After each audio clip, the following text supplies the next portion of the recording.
एक UPSC aspirants जो पूरी जोश के साथ गांव से बाहर किसी दूसरे शहर तैयारी करने के लिए जाता है, तो वहां जाने के बाद वहां का भीड़ को देखकर, वहां का कंपटीशन को देखकर उन्हें लगने लगता है कि मैं इस एग्ज़ाम को क्रैक नहीं कर पाऊंगा। अरे लोग इतने सालों से यहाँ मेहनत कर रहे हैं, तो उनका नहीं हो रहा है तो मेरा कैसे होगा। तो अगर आपको भी ऐसा लगता है तो इस कहानी को पूरा ज़रूर सुनना। इस कहानी को सुनने के बाद मैं गारंटी के साथ कहता हूँ कि आप अपने लाइफ में सफल ज़रूर हो जाओगे। तो चलिए वीडियो को शुरू करते हैं। दोस्त, एक लड़का जो एक छोटे से गांव से बिलोंग करता था। इनकी फैमिली बैकग्राउंड भी उतनी अच्छी नहीं थी, लेकिन इनका भी एक सपना था कि मैं यूपीएससी एग्ज़ाम क्रैक करके देश की सेवा करूं। और फिर इसने यूपीएससी की तैयारी करने के लिए अपने माँ बाप से दूर यूपीएससी की दुनिया दिल्ली चला गया। लेकिन दिल्ली जाकर इसने हजारों लाखों की भीड़ देखी कि कैसे स्टूडेंट इधर से उधर जा रहे हैं, कितने स्टूडेंट कोचिंग जा रहे हैं और कितने स्टूडेंट स्टडी मटेरियल खरीद रहे हैं। और ये सारे भीड़ यूपीएससी एस्पिरेंट्स का ही था। ये सब देखकर ये हताश हो गए, ये घबरा गए। ये इतनी भीड़ को देखकर, इतने कंपटीशन को देखकर डिप्रेशन में चला गया और इनके दिमाग में सिर्फ नेगेटिव बातें चलने लगी।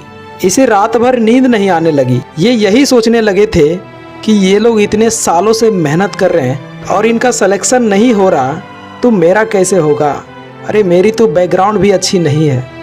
ये बिल्कुल हताश हो गया था, क्योंकि सिर्फ 400 से 500 सीट के लिए इतनी सारी भीड़ इसने कभी नहीं देखी थी। और ये बात हर नए एस्पिरेंट्स के माइंड में आता ही आता है। लेकिन फिर कुछ समय बाद इसने ठंडे दिमाग से सोचा कि अगर मैं यहीं से लौटकर वापस चला गया तो ज़िंदगी में मैं कभी भी आईने को नहीं देख पाऊंगा, क्योंकि जब मैं आईने को देखूंगा तो उसमें मेरा चेहरा नहीं बल्कि एक फेलियर दिखेगा। उसमें ये दिखेगा कि मैं डरपोक था, डर की वजह से मैं तैयारी नहीं किया। और मैं अपने माँ बाप से बोल कर आया हूँ, उन्हें सपना दिखा कर आया हूँ कि तेरा बेटा आईएएस बनकर ही लौटेगा, तो मैं बिना आईएएस बने कैसे चला जाऊँ। ये नहीं हो सकता। दोस्त, फिर इसके अंदर यूपीएससी क्रैक करने का जोश आ गया और इसी सोच के साथ तैयारी करना शुरू कर दिया।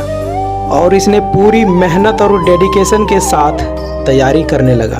और दोस्त, तैयारी करने के बाद जब इसने एग्ज़ाम दिया तो अफसोस, इनका प्री एग्ज़ाम ही क्वालिफाई नहीं हो पाया। और इसे एक बड़ा झटका लगा और सोचने लगा कि जिस एग्ज़ाम को क्लियर करने का सपना लेकर आया था और इसका पहला ही एग्ज़ाम में मैं फ़ेल हो गया। और दोस्त, जब ये फ़ेल हुआ ना तो इसके घर के आसपास वाले लोग ताना देना शुरू कर दिए।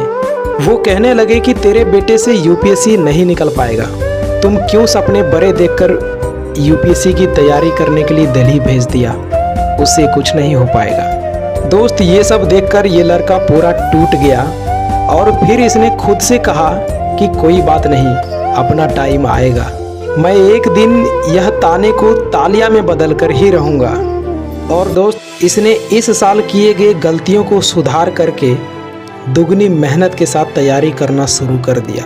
और इसका परिणाम यह निकला कि इसने प्री मेंस अपने दूसरे ही अटेम्प्ट में पास कर गया और अब सिर्फ इसका इंटरव्यू ही बाकी था। लेकिन जब यह इंटरव्यू देने के लिए जा रहे थे तो इनके माइंड में सिर्फ नेगेटिव थॉट ही चल रहा था कि यार अगर सिलेक्शन नहीं हुआ तो क्या होगा, अगर मैं जवाब नहीं दे पाया तो क्या होगा। मतलब इसे खुद के ऊपर भरोसा नहीं रहा था। इसने अपना सेल्फ कॉन्फिडेंस खो दिया और इसने जैसे तैसे करके नर्वस में ही इंटरव्यू दे दिया और रिज़ल्ट का इंतज़ार बहुत उम्मीद के साथ कर रहे थे, ये सोचकर कि चलो इंटरव्यू तो ख़राब गया लेकिन कोई न कोई छोटा पद तो ज़रूर मिल जाएगा। लेकिन दोस्त, जब रिज़ल्ट आया तो ठीक उसका उल्टा हो गया। लिस्ट में इनका नाम ही नहीं था। इसके बाद ये लड़का खुद को संभाल नहीं पाया। इनका सारा सपना चूर चूर हो गया और इनके साथ इनके माँ बाप का भी सपना टूट गया। और एक तरफ ये और दूसरे तरफ इनके माता पिता रो रहे थे, क्योंकि एक मिडिल क्लास फैमिली के पास ज़्यादा चांस नहीं मिला करता और इसे 2 अटेम्प्ट मिले थे, क्योंकि एक मिडिल क्लास फैमिली दिल्ली का खर्च कैसे उठाते हैं ये सिर्फ एक मिडिल क्लास फैमिली ही समझ सकता। दोस्त, इस दुख की घड़ी में इस लड़के को हौसला देने वाली इनकी माँ थी।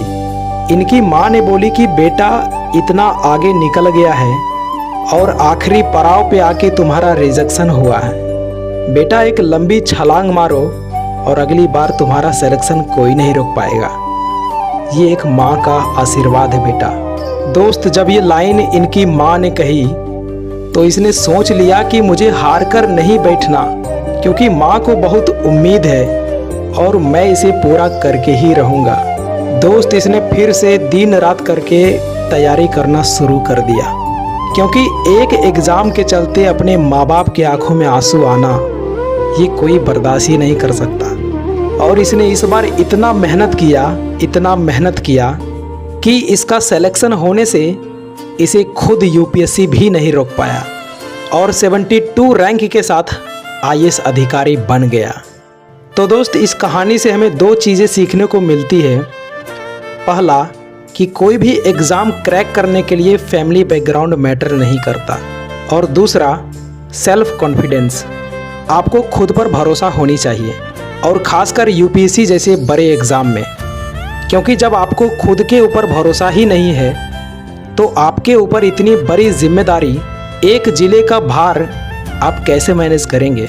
और अंत में मैं आपसे एक ही बात कहना चाहूँगा कि कभी भी असफलताओं से घबराकर हार मत मानना, क्योंकि आपकी हार ना मानने की आदत ही एक दिन जीत का आदत बन जाती है। तो ये इंस्पायरिंग स्टोरी आपको कैसा लगा कमेंट सेक्शन में ज़रूर बताइएगा। एंड अब पूछेंगे इनका नाम क्या है, तो इनका नाम है दिलीप प्रताप सिंह शेखावत। तो आई होप ये स्टोरी आपको पसंद आया होगा, एंड पसंद आया तो एक लाइक कर देना, चैनल पर नए हो तो सब्सक्राइब कर देना। मिलते हैं अगली वीडियो में, तब तक के लिए जय हिंद, वंदे मातरम।